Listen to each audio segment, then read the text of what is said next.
It's the Full Force News Burst, brought to you by GeneralsJoes.com with me, Christopher McLeod, aka Diagnostic AT. On Thursday, we were invited once again to take part in a G.I. Joe brand roundtable Q&A with Emily and Lenny and a plethora of YouTubers, podcasters and G.I. journalists to discuss Yojoe June and the incredible HISS Tank HasLab project. We all took turns asking the questions, and yours truly got to go first. So here it is.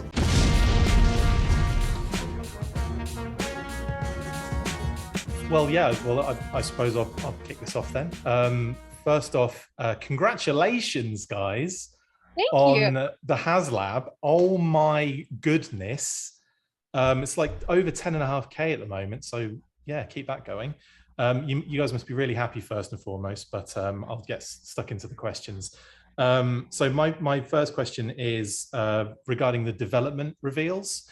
It's going to be twofold, but obviously I'm not saying like I'm having two questions. It's just a couple of things involved with it. So it's like I said, it's been a heck of a month full of reveals, pre-orders, the HasLab. I mean, it's ridiculous. You introduced the new development reveals into kind of the process for these events, where you kind of tell us that, a couple of characters are coming each week and so on and so forth. We didn't get two on the last one. So that was my first part, is when will we find out about that? And could it be on this particular roundtable? And obviously, the other thing attached to that is, what was the reasoning behind that? Was there a reason you wanted to do these development reveals? Was it to kind of get ahead of leaks, that sort of thing? So yeah, go ahead. Yes, sorry. I'm just messaging Lenny on the side to say, which characters do we want to tell you about today? Lenny, I sent you a list. You can pick which two you would like to. We told them about everybody but two. Have we? Then perfect. Those might be the two. Or do you want to pick different ones? We'll just say two random ones. Curious. You want me to do it now? Well, I mean, hold your horses. Okay. We all know it's Lightfoot and Ice Cream Soldier. We know it's both of those. So getting all redecos of light. We pulled an Ice Cream Soldier from the archives, and it's been behind us for the entire month. Yeah, I really like that one. That's what I like to hear. Lenny, here are 3 more options for you. Can you send them to all of us? Oh yeah, I know the one to tell you guys, so that the community gets off my back. You're never gonna get off your back. Doesn't matter. You want me to do it? Yeah, go ahead. Ripper. Oh yes. Heck yeah. And then we're gonna do a Firefly. Okay. Another Firefly. Okay. Interesting. And I can say that he's brand new sculpt, everything, new parts and pieces, all 9 yards. But is he lime green? That's the big question. Yes. Right. Yes. No. He's not lying. We're not gonna go that one. Not yet. Like I said, every single G.I. Joe is on the table. We want to kind of like embody all those old school designs and then reiterate them into the classified world. So even the crazy beachhead with the blue mask on, we'll get to him. We'll get to him eventually. I still have him. We'll get to him. It's just matter of time. But I think the Firefly. Emily, can I give details on him? No. Yeah, no, you can. The whole thing. I never know how to handle that one. You get to be excited about it. For the record, I do have that beachhead sitting at my desk at work, and I love him. But from a kind of a pragmatic approach to this, we get really excited about the things that we're working on, and we have such a long development pipeline that, as you can tell, Lenny and I are not the best at wanting to keep secrets about what we're working on. And maybe we don't always put a picture of them on a birthday cake to tell you exactly what to expect in your future HasLab offering. But we think that we know that the G.I. Joe fan community is so amazingly passionate about all of the projects that we're working on, that we wanted to kind of share some of that joy with you as early as possible, and to get you excited, because we know that in all of the sessions that we do, or whenever we put things up on Instagram, people are always saying, when is so-and-so coming to the classified line? And so to be able to say okay, you will see these characters next year in the line is really exciting, even if we don't have actual pictures to show you of anything yet. That's awesome. Yeah. Thank you. And congratulations on an amazing job. So I mean, it's been a great month. Also, hello guys to everyone on the stream. It's good to see you all again. I love these events, and yeah, and also a big shout out to Emily and Lenny for making me go with them to the cinema to watch the movie. It was amazing. So guys, I had so much fun. You guys are the best. Thank you so much. Yeah. And just so that everybody knows, if you do have HISS Tank centric questions that we have not approached anywhere, I brought a friend with me for the interview. Oh, it's so pretty. Beautiful. What are we saying for size comparisons? I really want to start doing a segment that's like other things that are 19 inches long, or like this is approximately the same size as. So today's approximation is French Bulldog. Yeah. Nice. Kitten for scale? Kitten, where is it for scale? You got to put him in the turret or something. Somewhere, yeah. I think it's 18. It's 18 and change, but we can't say the change because the change isn't enough. And then it's 12 and change high. It's big. It's big. And I think it's one of those things where when you see it in pictures and you see the figure next to it, you're like, oh, okay. But then when we never told everybody like this thing, it's the width is probably, I'd say the width is like 10 inches wide, so it fits on a shelf. Don't quote him on that. It'll be a little wider after the add-on that just got unlocked. Oh yeah. Well, I am so the first. I'm not kidding when I say that the first time I saw model videos of this, I cried because we had been working so hard on this for so long, and to see like, you know, that moment where you know that you worked on something and it's going to be amazing. That's the moment that we got to have with that. It was like 2 a.m. Our Asia team sent videos over, and I was just like, this is the most beautiful thing ever. But and so discovering all of those little details, even though we helped with all of that creation with our amazing, oh my God, HasLab team, holy smokes, they knocked it out of the park. But Lenny and I have also spent a lot of time looking at this and thinking about the features, and there's something so different from concepting it in your mind and like logically knowing what it is to like getting to like hold the rockets and like pull them out to extend them to like make them come out. You're like, oh, this is nice. Guys, I just want, we both want to echo Chris's sentiments. I mean, absolutely fantastic launch of this this HasLab. You couldn't. I don't think it was possible to have done it any better. Down to the presentation video with Cobra Commander. Just the perfect way to cap off a Yojoe June. So seriously, congratulations! It's no small feat. Thank you. While we're on that compliment train, by the way, I just wanted to point out that although we talked about Mark from HasLab being the designer for this, we actually have 2 Marks from HasLab. We have a plethora of Marks. And our other Mark was our brand writer, and he wrote all of the scripts, he wrote all of the e-com copy, he's writing all of the social copy for us, and he spent so much time trying to get into Cobra Commander and Destro's brains to figure out how they would react to this. And so I just wanted to make sure that he got lots of props for that, because people have been very, very excited about it. Yeah, I've enjoyed the Instagram posts as Cobra Commander. That's pretty cool. Yeah. But I'm so sorry to interrupt you. Dangerous headspace to get into.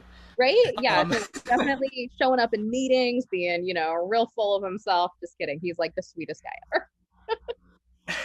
So for our first question is about the HISS Tank. So what were the determining factors that led you to go with the HISS Tank as this first project? I mean, there are, as everyone on this call is intimately familiar with, there are a lot of different vehicles and Swamp Masher, playsets, Battle Barge, the flag. I mean, we could like the options are just really endless. Rolling Thunder. We should have did Rolling Thunder first. Hey, well, listen. Now that we have this, the Armadillo better be next. I'm just saying. I think saying. Price, doability, iconic. We wanted to trade off because we did a Joe last time, and we wanted to do a Cobra this time. We frequently get accused of being very pro Cobra on this team, which we are. But we wanted to make sure that we were treating both sides nicely. Yeah. Well, the thing with Cobra 2 is you're gonna get iconic vehicles that Hasbro is created from the ground up, right? So the HISS Tank and all that. So it's kind of like it doesn't fly, but it's like our TIE Fighter. in a lot of ways. So it's like it's kind of got brand recognition. Like everybody knows the headlights, everybody knows that silhouette, and that kind of played a lot into the design too. So my role was more like a licensor on this. So it was like this weird kind of like, not weird, but really cool experience to work with other people who got embraced the brand.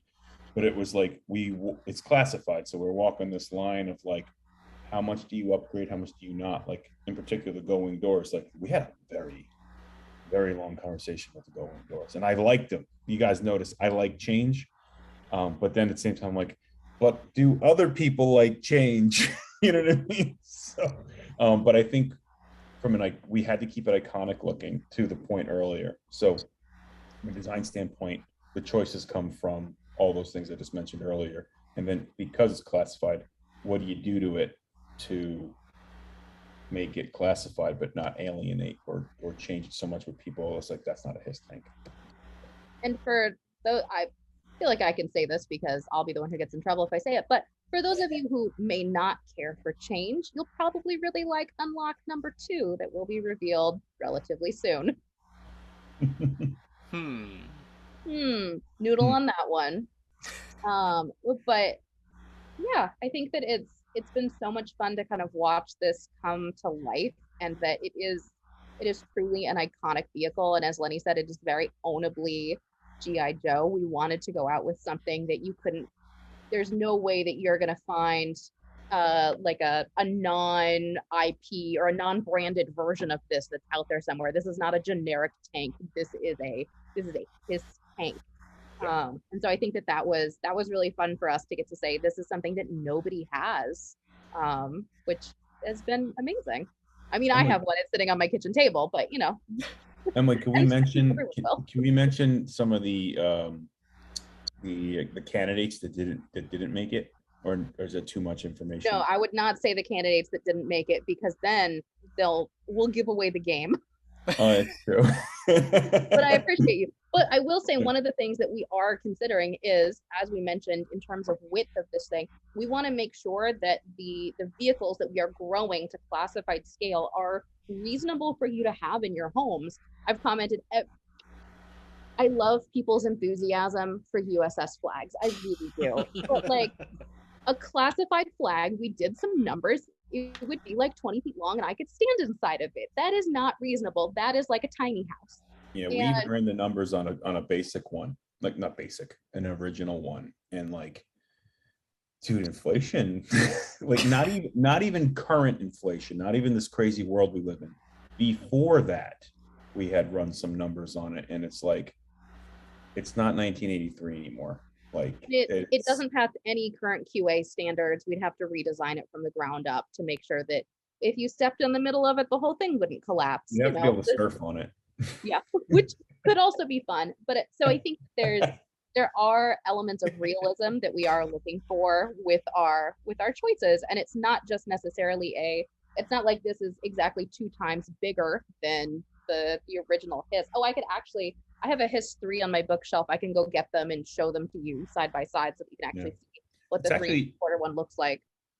It's interesting. The HISS tank scale, it's actually not doubled. It's a little more than double. I know that it sounds weird because the 3.75 inch figures to then go up to a 6-inch scale, but Duke is 6.3 inches tall. So that's our base figure height for males. And then the HISS tank drivers, like I mentioned to you guys when we were designing them, I was like, I wanted to be a big dude because of some of the stuff we were reading that like they're brawlers. So they're actually about the size of Bazooka. Bazooka is like 6'5" and change. So it fits bigger than that. So it fits, I'm not going to say who it fits, but because I'm not sure what the answer is, but it does fit bigger characters than Bazooka. And we wanted to make sure that you had the opportunity to really have anybody driving it that you wanted to. Yep, but it won't fit everybody, but it will fit larger characters. And I think too, one of the things that's interesting about this, because prior to the launch of any kind of HasLab, and obviously the discussion of vehicles has been forefront, since the launch of the line. I know, like, a lot of people were saying, like, oh, a HISS tank, that would, that could potentially fly at retail. And I think now that we're seeing how big a HISS tank would actually be, it gives us collectors a frame of reference of like, okay, so this is too big for retail. Yeah. So, now we know kind of in the G.I. Joe canon and the existing, vehicles, we know the ones that are smaller, how they kind of could potentially fit into, future situations. And we're studying it too, right? It's like classified, if we make a classified vehicle that is scaled and priced, but not built right, that's not a classified vehicle. Right, so like the HISS tank, it's built right. Like GI Joes have always been built right. Yeah, I remember the sandwich from back in the day, but even that was done in a engineering, intelligent way to keep the cost right, but at the same time make the quality high. So we want to maintain that. It's kind of like part of brand tenets. So we don't want to just like make something dumbed down so we can get it for a price. I feel like that's not the right thing to do. We should make a high quality product rather than a, like dumbed down vehicle, if you would. And I think that even in my mind, G.I. Joe products are, and I mean many other toys are too, designed very purposefully, where there are reasons why each of these things are kind of done. But in my mind, the difference between like say a HasLab and say maybe a cheaper vehicle that you would be able to buy at mass is that HasLabs are really collector pieces. They are beautiful, they are dream items. And odds are you are not going to be driving your $299.99 HISS tank up and down your driveway because you want to play with it in the dirt. Not usually what you do with. I mean power to you. If you want speak for yourself. I mean, that's challenge what I'm accepted. Do. Challenge accepted. Challenge accepted. But I think that there's, how I'll be playing with Justin's $299.99 HISS tank in the mud. Perfect. Come on over anytime. I think that there is a difference between like what are higher end collectors items like the HISS tank and what are things that are made for kind of crash and bash play. And I mean, this would stand up to crash and bash play. I just don't know if you want to spend this much money on it and then run it into walls, or let your children run it into walls. You can run it into walls. No judgment for what you like to do with your toys in your spare time. You can do whatever you would like. Sharon, with anything, Joes. It's great to finally get with you guys. It's been phenomenal to see how you have kind of joined the brand and ushered in a new era of Joe. It's been phenomenal. I guess going along with the HasLab, this being the first Joe HasLab, I know that the HasLab team's been very busy doing other things. It's been the first classified, HasLab. Do you guys go into it with a price point in mind and think, okay, well, how packed in can we get this? How many things can we do with this price point in mind? Or do you go into it with let's design this crazy cool thing and we'll work out numbers and kind of go from there? Yeah, I think that we went into this with a little bit of both as a mindset. So, like when Unicron came out and when the Sail Barge came out, like those were enormous items with huge price tags, but those lines had established collectors who there were items that weren't necessarily that high a price point, but they had kind of tested the waters to see like, okay, these Transformers collectors, Star Wars collectors will buy those $200-300 items if they are dream items. With classified series, because we are such a baby line, we don't have anything like that, guys. Like this was something that was totally new to us. So we wanted to make sure that for classified, we weren't going out of like our first foray into this was not like a $500, $600 like gigantic, spectacular sort of thing. We wanted to keep it a little bit more reasonable. And especially considering that HISS tanks are first and foremost troop builder vehicles, we didn't want it to be, it is expensive, I will admit, but it's not prohibitively expensive. It's not like saying one of these will be $1,000, but if you want your army, it's really going to be $5,000, And so I think that keeping that kind of price point in mind, we were able to kind of think about what size vehicles we'd be able to scale up at that price point to be able to make them in a way that felt purposeful and beautiful and detailed. We didn't want to half-ass anything, I guess, if for lack of a better term. Sorry, Whitney, for saying that. But like, I think that we wanted to make sure that we were proud of the work that we were doing and that we felt good about this and that we thought that all of you in the Joe community would also feel good about this. Does that seem okay, Lenny? It seems right on the money. Yeah, that was phenomenal. Thank you. Also, I want to call out that ladder inlaid on the side. The red ladder is beautiful. Absolutely. One of my favorite pieces. I know it's something small, but that little touch with the contrast, absolutely amazing. You guys. Yeah, that They was. there is a ladder on both sides. Perfect. Even better. So part of that design came from, I forget the type of helicopters they were looking at as inspiration. But it was kind of like, the guy's got to get in and out. And when we were working together, it was like the go. So the reason why I was like, you know what? Yes, we're doing the going doors. Yes. Because when we talk about classified, when we put the greeble and all that on them, we're like, what do they use as a soldier or as a military or a scientist, whatever their role is. Then we thought about the same thing with the HISS tank jiver. It's like, they got to get in and out of that thing. So do they have to open the canopy every time, or maybe there's a quicker way to get into it? And then also Mark was very like, there's a lot of this empty space. It's like, what is this empty space for? Right. And he's like, I'm like, well, I mean, I think it was just a design element they did back in the day. And he's like, we got to use that empty space and because I kept on telling him, like, make it real, make it feel like it's real. And he goes, okay, well, if it was real, it'd probably be a ladder on the side so the guy can get it in and out. He's not going to climb up on the treads. So Mark basically built that design out of that. He actually, something to note, we're going to be putting like textures and mold etching on that too. So it feels a little less toy. So there'll probably be like a texture to it at the end of the day. So that's really cool. Thank you. Thanks for having me in the meeting. Congratulations. The fans are going crazy. We're loving it. There's been a lot of clarification questions floating around about the Ron Brudat figure. Mm-hmm. Everybody wants to know whether that will be included with each purchase or you just get one. Just a clarification of that. Great question. So you will get as many Ron Brudat figures as you have purchased tanks. So each tank order will come with a HISS tank driver and now a Ron Brudat Cobra HISS tactician figure. We know that pictures of Ron's color studies were posted on HISS Tank. Thanks, Fran. Oh, they were? Cool. And yeah, they're we love them. We think that they're really fun. They were published in one of Dan's books, so pretty well known in the community if you've looked through those books. But we will be posting those on social, let's say by next Monday. We'll give ourselves a little bit. Ron's were posted, not mine. No, Ron's were posted, not Lenny's. Cool. So what we'll be posting on our social channels will be Lenny's versions of Ron's color studies made into classified figures. Cool. Everybody can get to see what those look like. So we gave everybody 2 figures with the tank for $300 is what it really boils down to. Yeah. Right. Exactly. And so what you'll see is with the sorry, I'm just getting so many messages on the side. So what you'll end up seeing is those 6 different color studies. And then after the campaign finishes, we will all take a vote. So everybody who has backed a HISS tank will get to take a vote and pick which one you think should be made into the figure. And then the figure that wins the vote will be made into the actual classified figure.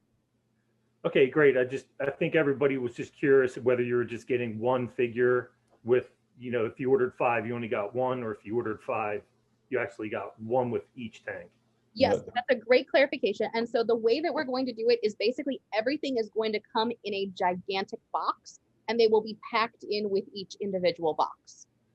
And then, what was I going to say? And it does not matter when you back in the campaign now, because we have already hit funding. So everybody who backs over the entire course of the campaign will get the figure. So basically, base offering now is the 2 figures and the tank. Plus, you get the cool Unlock 1 mounted side rockets. Is Ron Brudat doing the art for just the box of the figure, or is he doing the art for the entire HISS tank? So he will be doing the box for specifically the Cobra HISS Tactician box. So like the individual figure box. So one of the things that we wanted to do, because we know that a lot of G.I. Joe collectors have their boxes out, whether it's artwork spine out or number spine out, we really wanted to make sure that you would be able to kind of capture the extra specialness of the campaign by having all of the figures come in boxes. They will be individually numbered in the classified series sequence. They will be one of the figures in the box will be a special number in the classified series sequence to encourage people to acquire. If they are completionists, they will be sad if they miss out on this figure. Cool. just want to say congratulations again, like everybody else did. Going back to the tactician figure, I actually wanted to ask about that. How did you guys settle on making that an exclusive week-long window?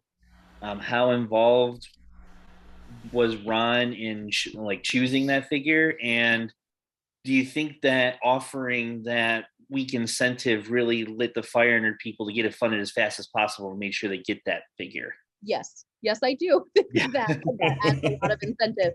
I mean, if there's, if you have 7 weeks to back something and you think to yourself, oh, I mean, well, I could back it on day 44, but then I only get one figure in a tank, or I could back it now. It still won't charge my credit card until the very end of the campaign, and I get 2 figures. I mean, it worked out pretty well for us, wouldn't you think? Yeah. So I think that it was about trying to find something that we thought would be a compelling offering, something that would be unique and interesting. We approached Ron to see if he would be willing to work with us on the project kind of after the direction had been decided. But he's so sweet. It's so much fun to hear him tell stories about what designing on the line was like back in the day. Or we brought in a bunch of classified figures with us and was like, okay, I designed this one and this one and this one and this one and this one. Oh, and like 175 other characters that you know and love at X, Y, and Z. So he's an absolute encyclopedia of G.I. Joe knowledge, and we are so lucky that we get to work with him. Yeah, it was like I said in the stream. I think for me, it's just like a personal thing. Like this dude literally like designed all the Joes I played with, like between the run of when I was a kid and like, growing up and like when I was 18 to 24 years old in school and stuff, I didn't know who Ron Rudat was. And then when I got more into it and became a designer, I'm like, holy crap. And then I get to meet him. It was kind of like, I don't get starstruck because I feel like it's weird to do to people, but I was a little like starstruck talking to him, right? Because I'm like, this guy literally, like, unbeknownst to him, inspired somebody to want to do this for a living, right? So it was like, it was to something how Emily would say it was precious. It was a precious moment and it was awesome. It was very cool. So for me, it was more of like a personal thing, right? It was like, wow, like this is the guy that like made me want to do this thing. So it was cool. Hey guys, thanks so much. And yeah, like everyone said, congrats. It's pretty awesome to have it already funded and already in the stretch goals this quickly. And it was kind of talked about a little bit earlier about, going in with a mindset of trying to find a balance between iconic and a price point and trying to find scale and all those things. As far as price point goes, because it is kind of a popular topic with like what people can afford.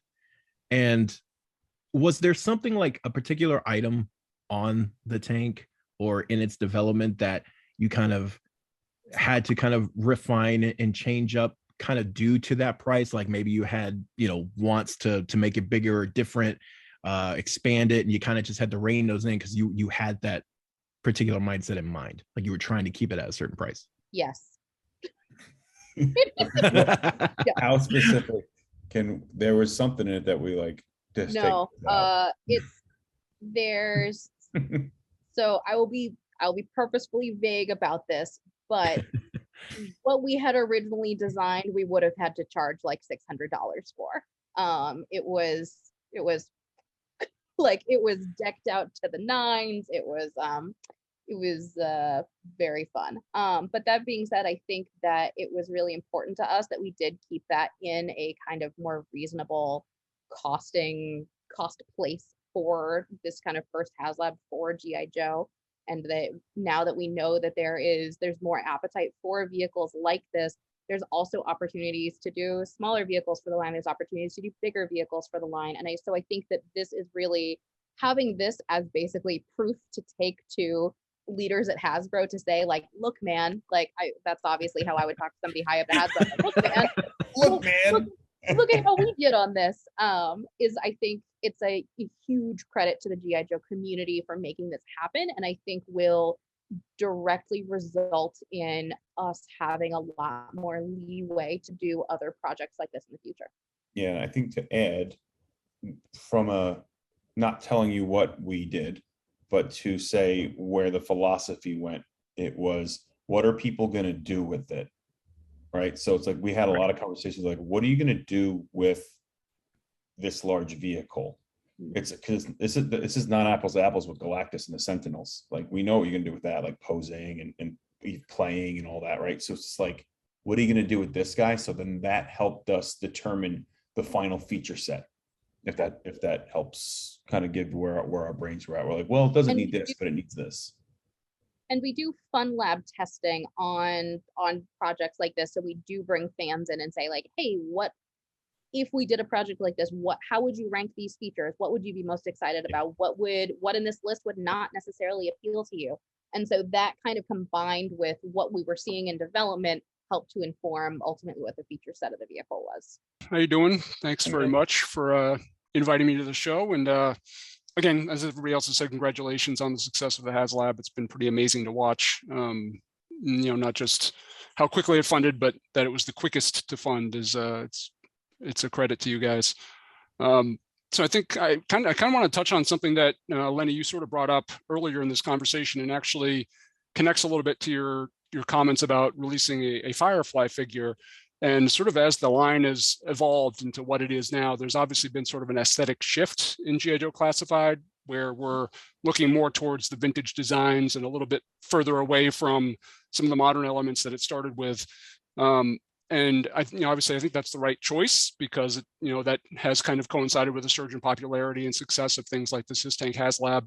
But do you envision that there's ever a scenario when you might revisit some of those more modern elements? And thinking of the Firefly, I was really a big fan of that original Firefly release, but it sounds like maybe you guys are going back to the well on that a little bit. But do you think there's ever an avenue where some of those modern elements might again make a return? I mean, from my personal perspective, I absolutely fell in love with that modern Storm Shadow that was revealed on GIJoe.com, and it never ended up coming to light. So just kind of curious about, from a design perspective, if you see an avenue to bring any of those elements back into it.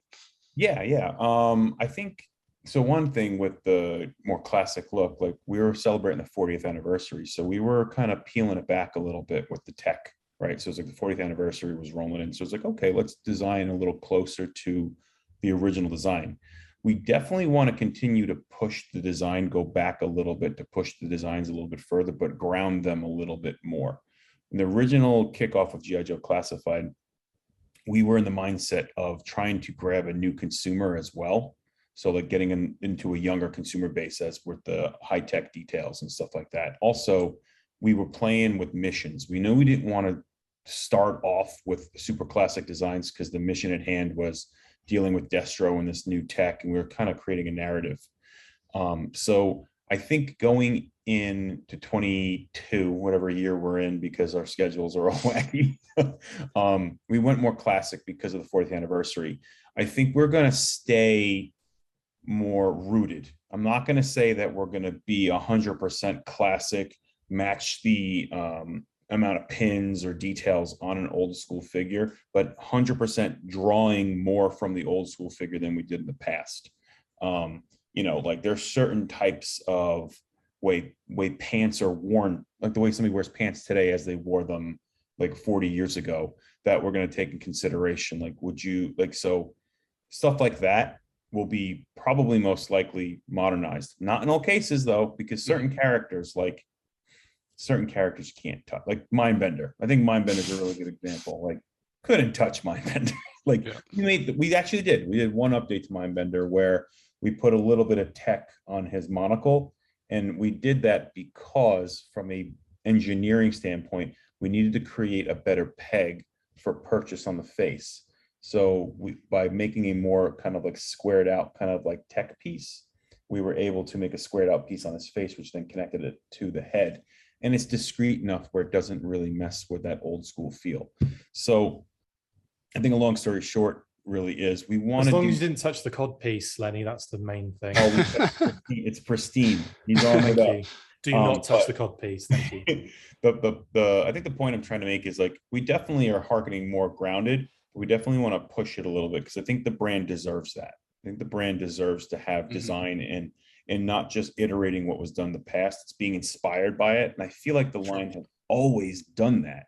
Like when I was a kid, all the different iterations of all the different characters. And then every time a new designer touched it, they put so much more, like, not that so much more, but they were inspired by those before. So they pushed it to another place. And I think that's what gives it so much life. We don't get stuck in one aesthetic. We keep on going. However, classified, we know that there's a lot of love for some of these old school aesthetics, so we need to keep them. But at the same time, we're learning as we read comments and read a lot of criticism, how to do it, how to get it there. You know, we're gonna miss sometimes, but we're really trying to like swing for the fence every time. So I feel like I'm rambling at this point, but yes and no. We are gonna push, but we are gonna stay grounded a little bit more. Makes sense. And I think that there's, as Lenny was mentioning, it's a constant evolution on G.I. Joe. We are not exactly the same brand as we were in the 60s or the 80s or the 90s or even 10 years ago. And I think that is one of the really beautiful things about G.I. Joe, is that it kind of is a reflection of whatever the modern lens is, which is great. A more futuristic version of a modern lens. Yes, it is a fashion brand, which all I want are like shoe packs for G.I. Joe figures. I want them to come with bare feet, and I want to have like 20 different pairs of shoes that they can wear. So that's the dream. Joining the congrats party, just echoing what's all been said before. It's been an awesome, going on about 36 hours now, kicking in on this HISS thing. So I'm going to skip over most of that. Though on the Pro Cobra note, Emily, I was going to ask, you know, the mailer box you guys sent us had the Baroness front and center, had Cobra Commander on the left, but only had Scarlet on the front. Then you go HISS Tank, 40th anniversary, but it's all about Cobra. So we do like Cobra, not gonna lie. We won't lie to you at this point. We do really like Cobra. They have the coolest outfits, guys. They're crazy. They have amazing stuff. It's a villain thing, but so let's veer off of the HISS for a second and kind of continue a conversation that we've had earlier this year about the ongoing rollout of the plastic-free packaging. And the reason I'm going into this is because we know from our readership at Toy Book and Pop Insider, the stuff we've already posted about plastic-free packaging has become evergreen.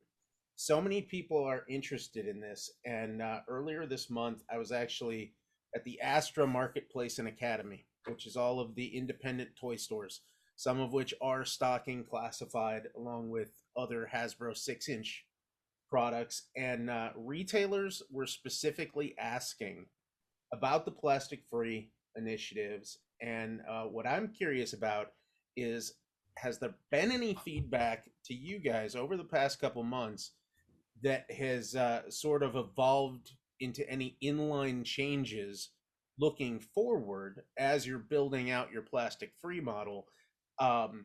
Based on consumer concern, because retailers seem very concerned about having to retrain their customers.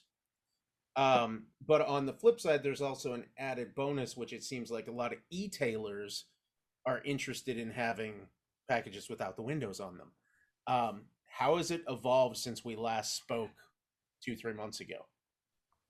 Yeah, I think that with all things, it is kind of a continuing evolution of learning and processes on all of the brands. And that on one of the things that we think that it's an amazing opportunity for on G.I. Joe is to get to try something new and to really have that. We love the really cool classified series artwork that our team has been creating, getting to highlight so many artists. And I know that I've said this again, but you know, having that many artists with that many different art styles really kind of gets to highlight the diversity of the G.I. Joe universe. And so for me, I love getting to see more of that on art or more of that on package. And then you actually get to see the full poster instead of just kind of the cutout that used to be on the side of the pack.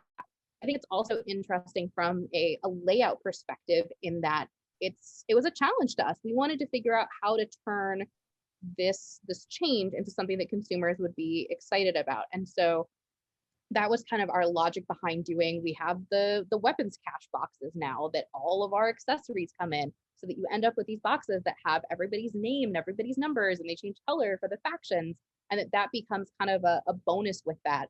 We've been printing all of that tissue paper with the logos to make it more of kind of a special unboxing experience. So I think that continuing kind of down those learnings to figure out what people are responding well to, what people are not responding as well to, that we could potentially implement any kind of changes on in the future. Again, congratulations on, not only the success of the HISS Tank, but your debut on the silver screen recently. That's very. Thank you. It was not gonna lie, that was a really, really weird moment for us. So we went. Chris was in our theater with us, and so there were maybe 15 people that we knew from work, plus Chris, and like maybe 6 people sitting kind of behind our group. And Lenny and I walked into the theater halfway through when our video was on.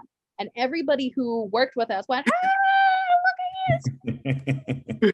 So they all whipped their phones out, right? And then I was looking around and everybody behind them who I did not know also whipped their phones out. And it was a really weird moment. And then one of our photographer, Matt, texted us and he was like, hey guys, this just showed up on a G.I. Joe fan group on Facebook, and it was a picture of me and Lenny standing in the movie theater that somebody we didn't know had taken. And I'm hoping it was Fred, our sculptor was there with one of Corey's sculptors that he manages was there. So I'm hoping it was Fred. Yeah, Fred, really hoping so. Or it was one of the other really wonderful people that we ended up meeting later that evening. But holy smokes, was that a weird experience for me? That's awesome. I'm sorry, I totally interrupted you. Please continue. I was just very excited. No, that's great. I love it. So, I think we're a little more than 3 years into the HasLab experience, and we have seen some that have moved forward and some that have not. As you guys are putting together a program like this, sort of, what are the learnings you've had from the other ones? How much of that creation comes from you guys? How much of it kind of comes from the HasLab teams? And just kind of what are the learnings that you have from success or failure of other ones that you guys wanted to make sure were kind of baked into this so it would be as successful as possible? It's interesting this time around because the HISS and some of the ones coming up are the first HasLabs to not be done by each brand team. And I think, correct me if I'm wrong, Emily, it was kind of born out of like HasLabs take a lot of work. Like a lot of work. Like the Sky Striker, even though it is like a replica creation, it does have updates and it has a lot of engineering that has to happen. And it was all new tooling, so it wasn't like we were just pulling 40-year-old tools and like polishing them and calling it a day. So the engineer and I at the time, it took, I would say, from a resource standpoint of our time, it started taking close to 50% of our time. And a classified figure takes a lot of love. So I think the company from a whole saw that and it was like the resource spend is actually it's going to damper some of the brand teams threshold. I'm the only designer on G.I. Joe, so like if my time gets taken away from a special project, it's a lot. And then a special project that we run the risk of not making these things. So it could have been 50% of my time spent not followed through on. So I think that was it's almost like a project management thing where they're like, we need to do something about this so it works out. But then I think because of our work on other HasLabs, I've worked on Unicron, I worked on Sky Striker, I worked on this one, and I feel like I had my toes in other ones because just being around. I learned a lot from a design standpoint of just reading comments and then reading comments from other teams and stuff. Because if you didn't notice anything about Emily and I, we're obsessed with our jobs. So seeing what the other brands are doing and stuff like that, to kind of take that in like a sponge and then learn, and then from experience, learn from other campaigns that we have done ourselves. I think we applied it here, and it was really cool that like the team could focus on making the thing, and we can like kind of like be like, hey, this is the problems we ran into, or some of the pitfalls that we want to help you avoid so that you don't have to deal with that, so you can focus on the thing. Because what's important here is the product, right? Like, like I'm a workaholic, but like so for me, I'm like product. But at the end of the day, like people's time is important too, right? So it's like the fact that the way it played out the way it did, we've learned a lot, and we've learned how to manage that, like people resourcing, and then some of the I want to say issues that can come up on a product that might not even happen, and it could like really damage productivity of other products. But I think that it also, that speaks to kind of the commitment of Hasbro to the HasLab process and how excited we get that we do want to have basically a team that is dedicated to working on these larger scale projects so that they can be done thoughtfully and they can be done thoroughly. And like Lenny said, these take a ton of time. And if you're trying to also manage an entire product line, it becomes a lot. And so having a team that is really focusing on these and other special projects is, I mean, it's really special to be able to be part of that. Yeah, there's animatronic items at Hasbro that's the designer's project. Mm-hmm. Right, that's how much work goes into some of these single items, right? And if you even look at like consumer product industry, like it is a team of designers work on one item. So it's definitely having a HasLab team come in and like focus it, like it's huge from a resource management standpoint. I bet, yeah.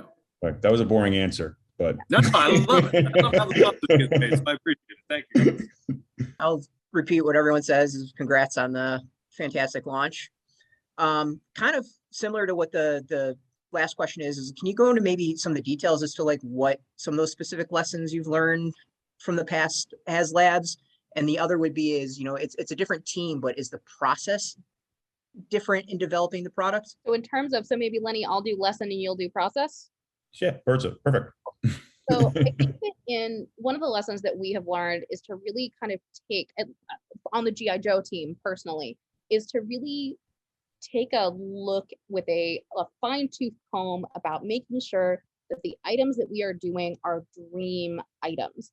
So moving forward, we want these to be items that you can't necessarily go out and buy on eBay, that maybe have not been re-released before, that these are truly special things that are unique opportunities that when you see it, you go, oh my God, I can't not have that. Because the number of comments that we saw where people finally saw this HISS Tank model and they all went, oh my God, I wasn't going to buy that, but I can't not buy that. That is exactly the feeling that we are trying to give everybody who sees these HasLab projects.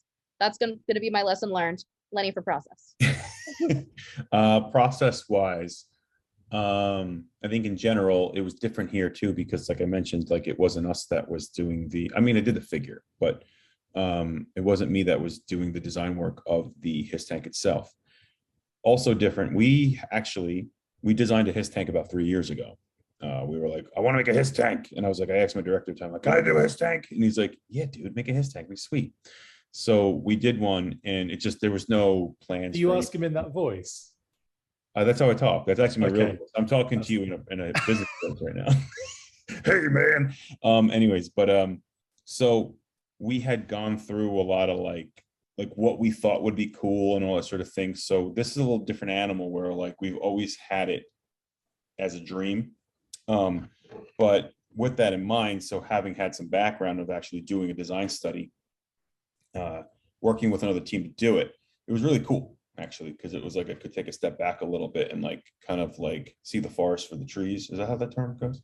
And kind of see where a designer is kind of like doing the whole process and then coming in as the classified G.I. Joe expert to kind of be like, okay, so here's where we can go and we can't go, and then learning where to kind of let things happen for a little bit, and then from a critical eye see what the consumer needs. And that's a lot of time from a design standpoint, how we kind of approach things. It's like what is needed by the consumer, and then what is gonna benefit the brand, so we can keep making this cool stuff. So it was interesting. It was a very cool collaborative process. Really, it's actually, like we keep on calling us, it's like the happy family. Like I love that team. I'm like, can you make all my vehicles? I was like fussing his chops earlier. But I hope that answers it. But I think it was a lot of like collaboration, and then always kind of putting the needs of the consumer in mind when we made design decisions. So, yeah. Again, I can't say enough about the HISS Tank HasLab project. One, it's a dream come true to see such a big vehicle get reimagined, but how amazingly it looks, and the fact that you guys hit like your first stretch goal. Hey, let's get 8,000 you didn't mean 8,000 tonight, but we took it so seriously. We made it happen. It really blows me out of the water how well it was received, and makes me even more like giddy, thinking like, well, if we could fully fund that in a day, what will you give us next? Like, what are your thought processes? Like, well, they seem to be very hungry. How hungry? Well, we're completely funded, and we've already opened a stretch goal. I mean, that's I'm sure that wasn't quite expected for the day. You guys, we got a week. We can hit this in a week. But to hit it in an amount of hours before the sun went down is got to be something spectacular to feel on your side. Emily, I think I'll let you feel a lot of this, but I think something to note, like we really approached this modestly. Like we wanted to make a vehicle that was obtainable for the collector consumer, and it fulfilled a need. Because like I think I mentioned in the stream where I was like, this starts building the world. Like our whole goal was to make the classified G.I. Joe world. And like, if you play with it, or if it's just on your shelf as like a set piece, it's an instant set piece. Especially when you turn it around, you can put troops inside of it and all that. But like between the price point, its features, all the details, which kind of led to the needs of the consumer, we wanted to make a fair product that was quality. So that's where the price point and all the features and all that kind of like sync together. So yeah, that's the caveat to think about, like when we're making stuff and what we could make in the future. So Emily, do you want to add on to that, or? I think that was good. Yeah, unless there's anything else specific that we'd like to know. Sorry. Well, I mean, I, for one, with it being a HasLab project, it means you have to back it to get it. You're not going to get it any other way, which then leads us to a lot of like sadness that we won't get a crimson HISS tank.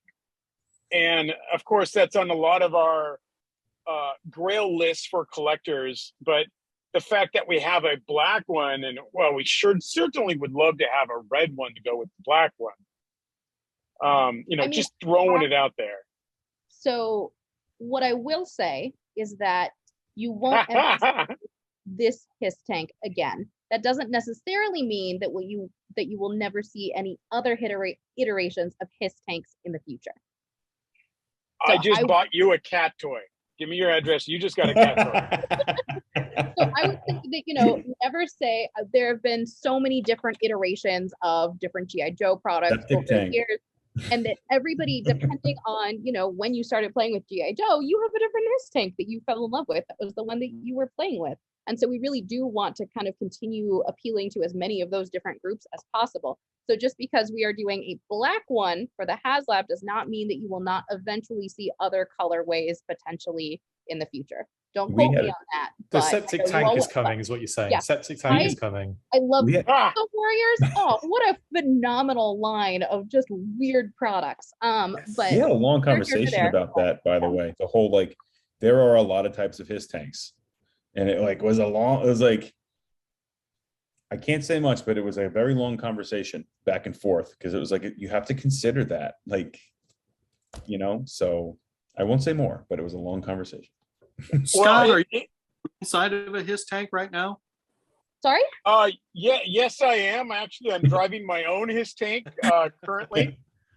You know, it's secondhand. I bought it from a Dreadnought with a handshake deal. But yes, the lights don't work either. No. Secondhand HISS is a really good band name. We are secondhand HISS. I'm in if you're in, Lenny. Yeah, right, I'm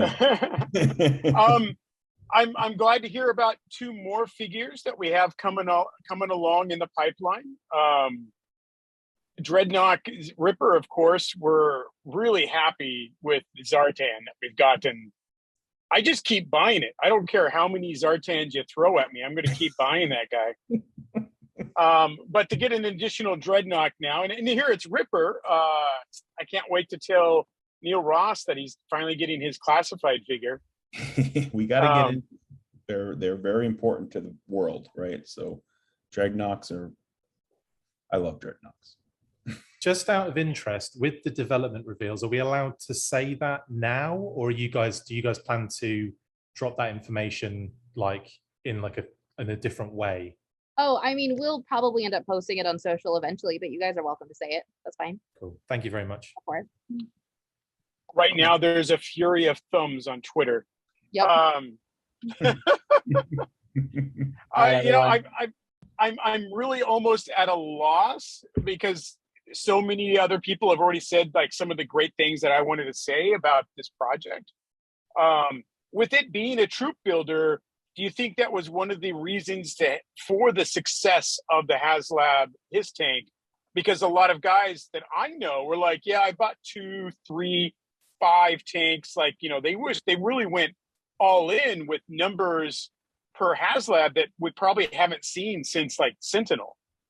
Yeah, I absolutely do, because we do see, and I think that at the beginning of the line, we may have underestimated the G.I. Joe community's dedication to troop building, because holy smokes, like I see it like armies of alley vipers and bats and ninjas, and it's so cool to see what is basically like this collection that people have put together. Yeah. So I do think that factored in, because it's something that we thought was really special, and we wanted to get to bring that in a bigger scale too. A fan sent me a picture of 20 bats stacked, and he said, halfway done. Perfect. I was like, my wife would kill me if I bought that many figures in one shot. You just got to buy one every paycheck or something. Yeah, you gotta be sly about it. Like.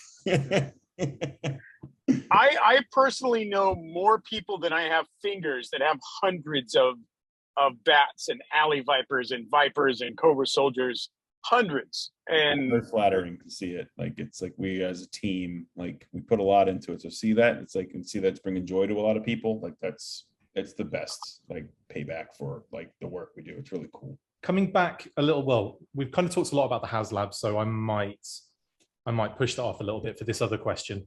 I know we've had so much product shown off and up for pre-order over the last month, and this just sounds really greedy. But what will the frequency of live events look like for the rest of the year? Because I'm thinking Yojoe July, Yojoe August, Serpentor September, Yojoe October Guard, Yojoe Vember, and of course Yo Ho Ho Joe Christmas. That way you can be doing live events every week. For the rest of the year. Powerful. Round of applause for Chris on that one. Round of applause. Round of applause. Well dad puns. You just blasted out a bunch of dad puns. That was basically that's what I do. Yeah. I think that so you'll definitely see us on air a little bit less after Yojoe June. Please keep in mind that when we get compared to the fan lines on Star Wars and Marvel and Transformers, our line is a lot smaller than theirs is.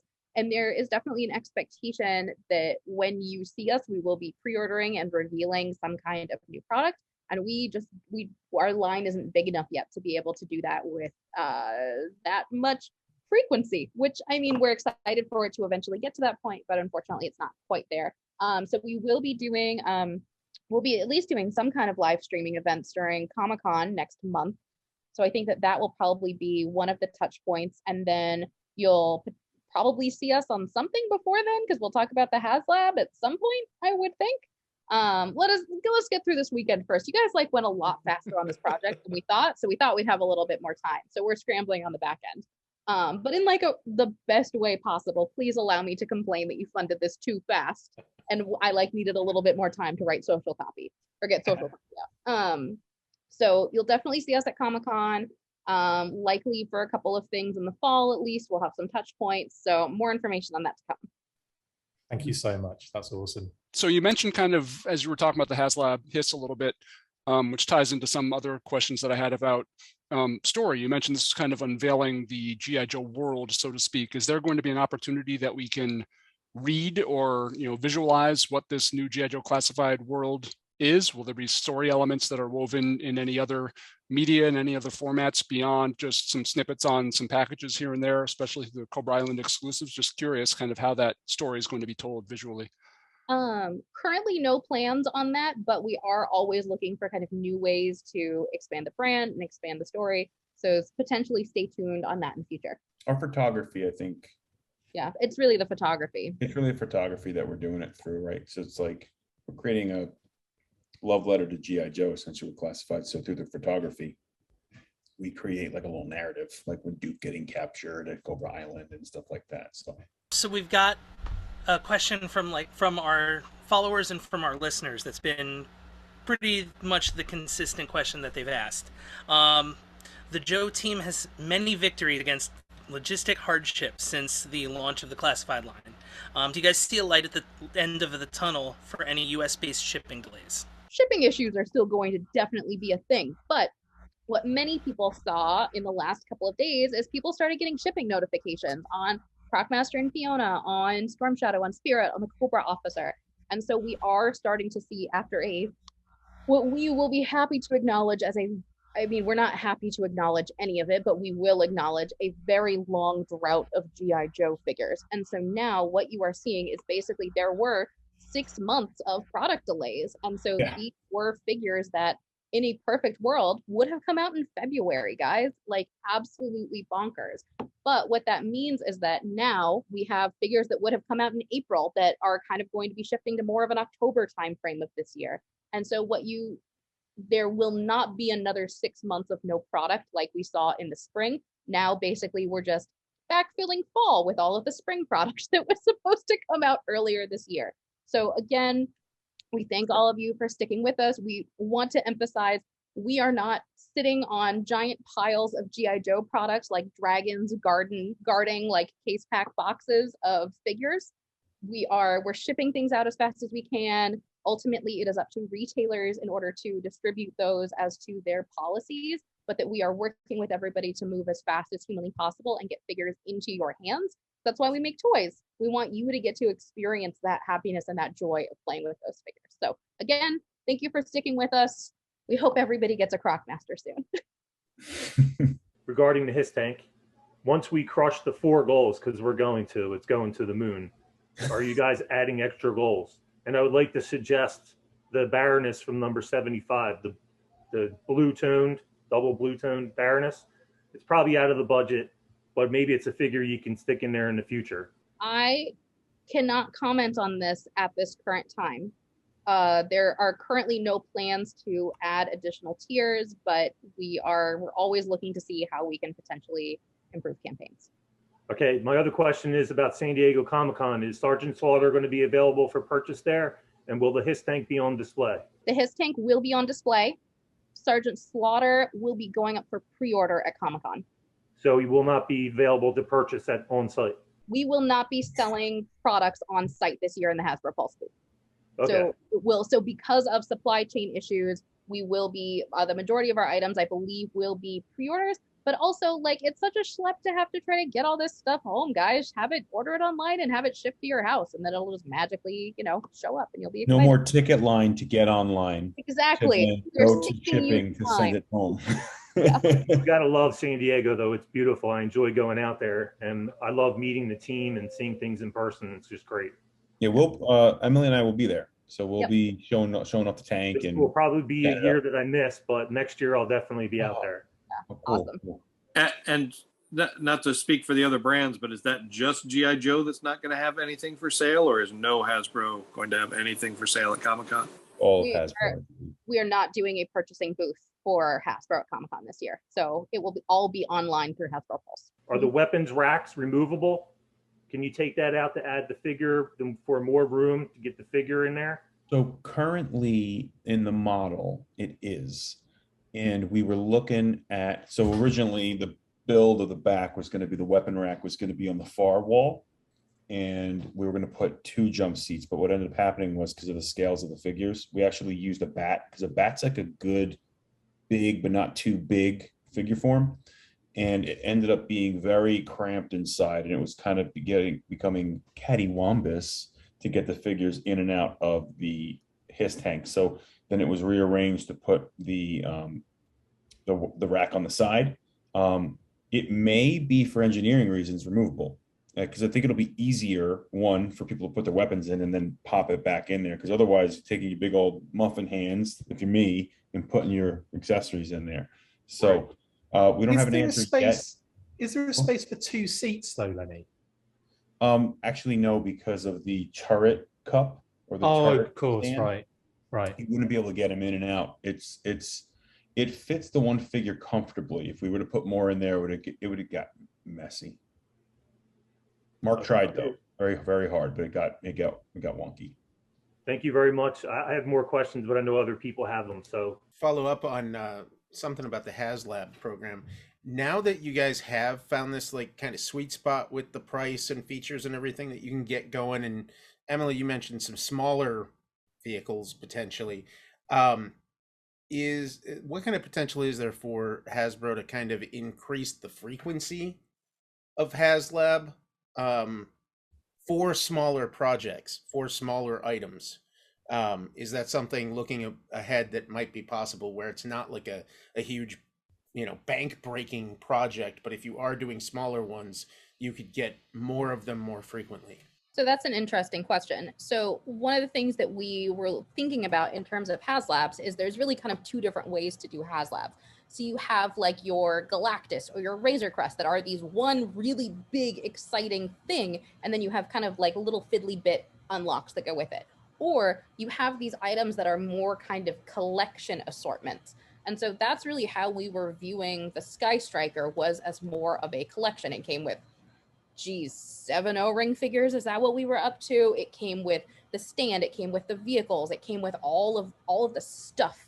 And so it wasn't just necessarily like, when I'm carrying this HISS Tank gray model around right now, it is a giant tank and one dude. When I would carry my Sky Striker around, it was a Sky Striker plane and a giant bag of all of the accessories that it came with, because I couldn't possibly hold it all in my hands.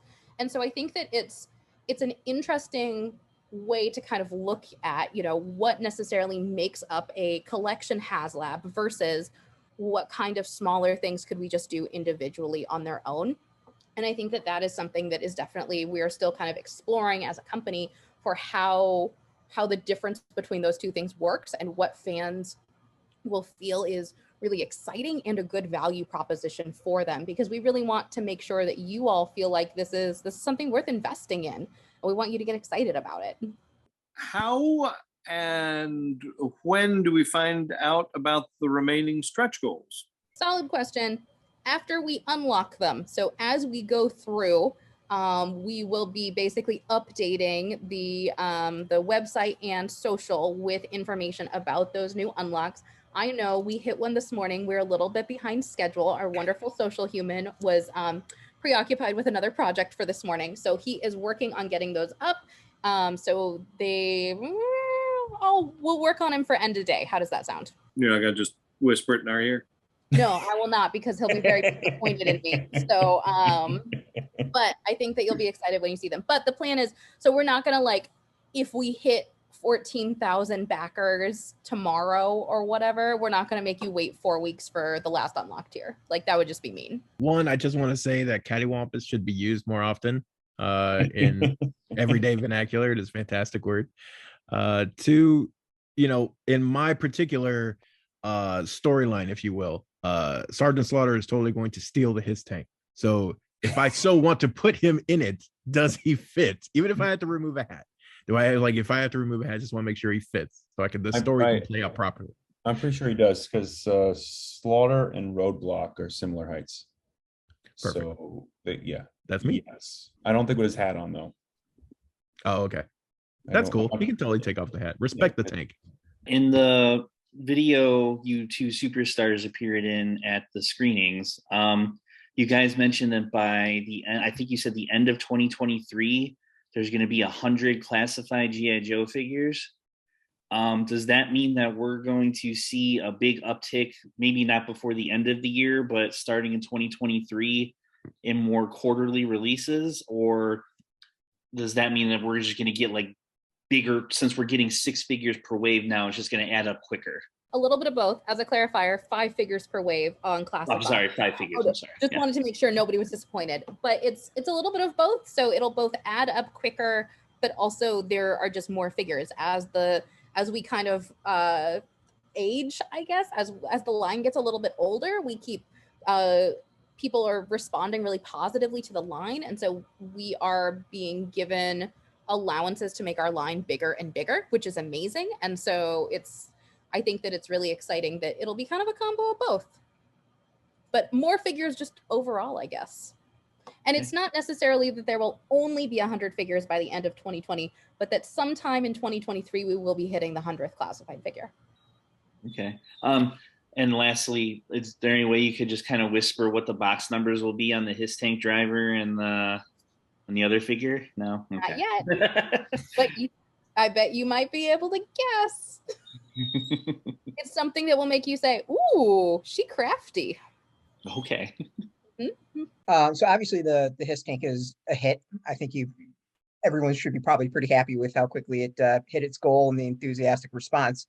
Are you already maybe rethinking things or taking that feedback in and kind of being like, oh, this actually opens up a lot and because it's gone so well? I think that it's been really interesting because we know that classified series is a hit, and a lot of people Hasbro also knows that classified series is a hit, but this is a really definitive data point that we can take to senior leaders at Hasbro and go, look, man, we've been telling you that everybody loves classified series, but did you just see what this team did and what this community did? Because, oh my goodness, this is untapped potential, and we should really just be given free reign to do literally whatever we want. They'll never let us do that. But I think that it's really nice to have that data point to be able to say, we set records officially. I jumped the gun yesterday. I said that it was, but I mean, I had a guess, but the Pulse team has officially vetted that it is the fastest funded HasLab of all time.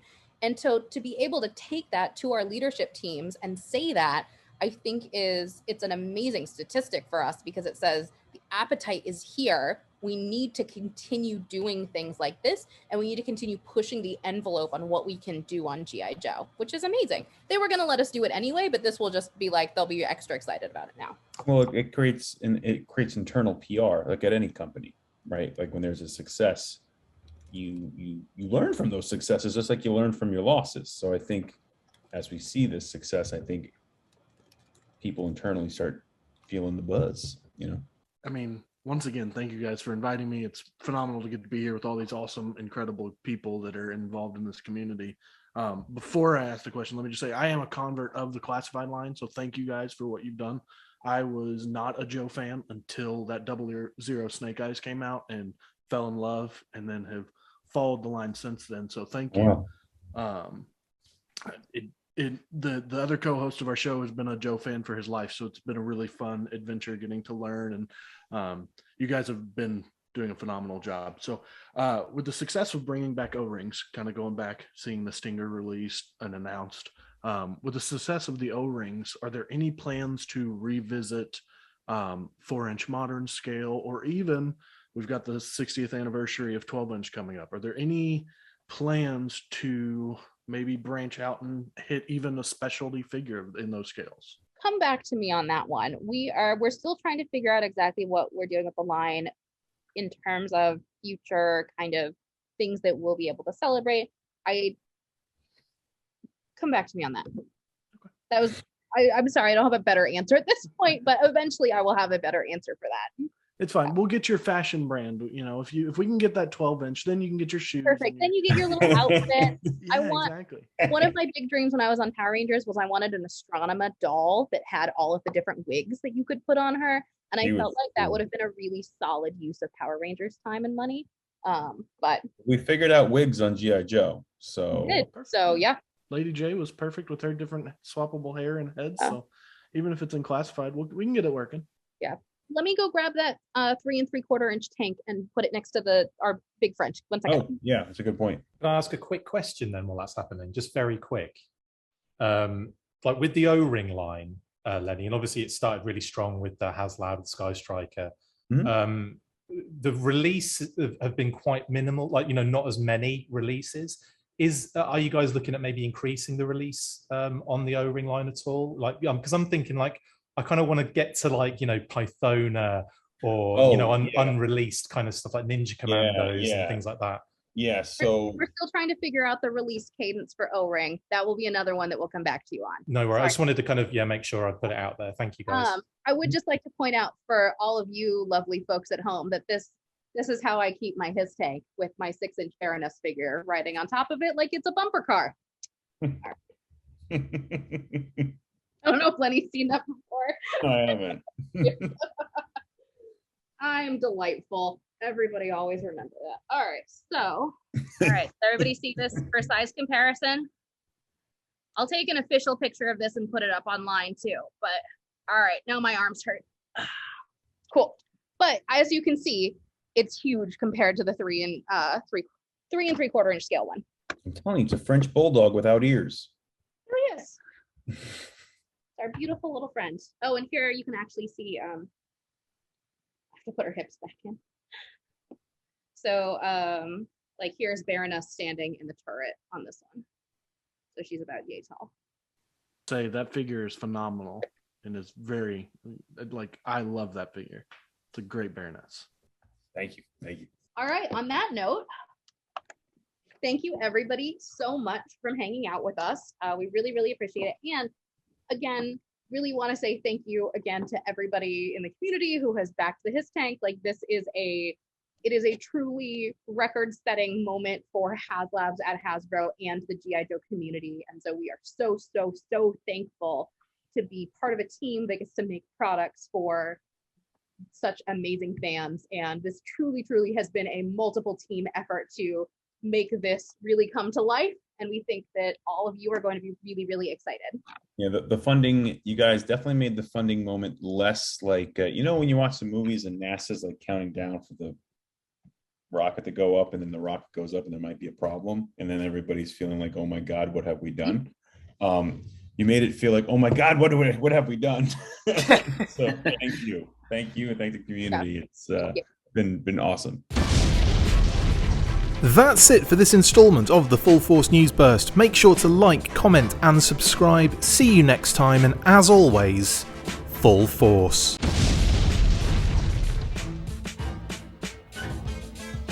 Make sure you get involved with the discussion by liking, sharing and commenting on these videos, and as always you can keep up with the show after listening by following on Twitter at The Full Force, liking the Facebook page facebook.com/The Full Force, and if you would like to contact the show you can message us on either of those platforms with feedback and questions. We also have a Patreon page, so if you want to show your support for the show, see your name up in lights on these videos, or enjoy exclusive bonus content, then check out patreon.com/The Full Force Podcast, or click on the link on any of the posts this podcast appears in. Full Force.